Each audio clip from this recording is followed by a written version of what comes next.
Kesalahan yang sering terjadi ketika melakukan pertolongan pertama.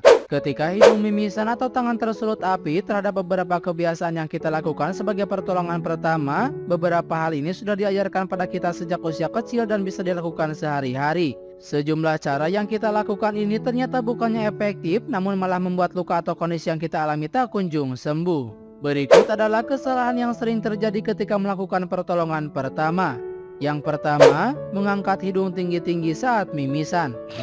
Salah satu hal yang biasa kita lakukan ketika sedang mimisan adalah mengangkat hidung ke atas dan dalam posisi tinggi. Hal ini ternyata bisa berbahaya karena dapat membuat darah mengalir ke tenggorokan Anda sehingga bisa-bisa Anda malah menelannya. Hal ini juga sama sekali tidak membantu untuk mengontrol pendarahan. Menelan darah ini dapat menyebabkan iritasi pada perut sehingga Anda mungkin muntah. Cara penanganan yang tepat: majukan wajah dan tekan bagian ujung hidung. Sebagian penyebab mimisan adalah karena alergi atau udara kering. Jika terjadi karena hal tersebut, biarkan sementara dan mimisan itu akan sembuh dengan sendirinya. Jika masih belum sembuh juga, segera konsultasikan dengan dokter. 2. Memberi es atau pasta gigi pada bekas luka bakar. Meletakkan es pada bekas luka bakar merupakan salah satu hal yang harus dihindari. Hal ini bisa menyebabkan Anda mengalami frostbite dan bahkan melukai kulit. Selain es batu, mentega serta pasta gigi juga sebaiknya dihindari ketika tengah mengalami luka bakar. Cara penanganan yang tepat adalah aliri luka bakar dengan air dingin mengalir selama beberapa menit. Setelah itu seka secara lembut dengan kain kering. 3. Mengangkat atau memindah korban kecelakaan. Ketika melihat seorang korban kecelakaan, secara naluri kita akan langsung memindahkan dia. Namun hal ini ternyata bisa berbahaya dan menyebabkan luka dan cedera yang dimiliki bertambah parah. Hal ini terutama ketika cedera yang terjadi berupa cedera saraf ataupun tulang. Cara penanganan yang tepat adalah segera panggil ambulans untuk memberikan cara penanganan yang lebih tepat.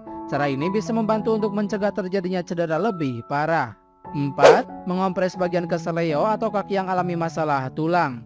Rasa panas atau hangat bisa membantu mengurangi dan meredakan rasa sakit.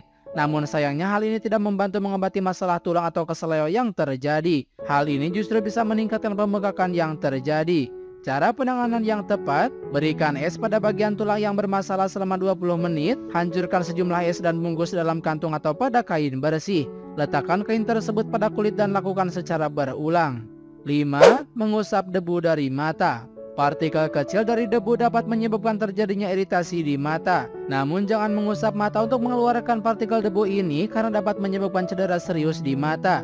Cara penanganan yang tepat dengan cuci mata dengan air bersih untuk menghilangkan debu ini. 6. Meludahi luka. Banyak orang menyebut bahwa air liur atau saliva dapat menghilangkan bakteri pada luka. Sayangnya hal ini tak benar dan sebaliknya, air liur malah mengandung banyak bakteri yang bisa memperburuk luka. Cara penanganannya dengan cuci bagian yang terluka dengan air bersih untuk menghilangkan debu dan bakteri yang menempel. 7. Memasang plester pada luka. Ketika terluka, hal yang biasa kita lakukan adalah memberi cairan antibakteri serta memasang plester selama berhari-hari. Namun membiarkan luka ini dengan begitu saja ternyata tak membantu dalam mempercepat proses penyembuhan. Cara penanganan yang tepat: bersihkan luka dan berikan cairan antibakteri pada bagian tersebut. Pasang plester jika memang cukup penting atau biarkan saja sembuh dengan udara segar.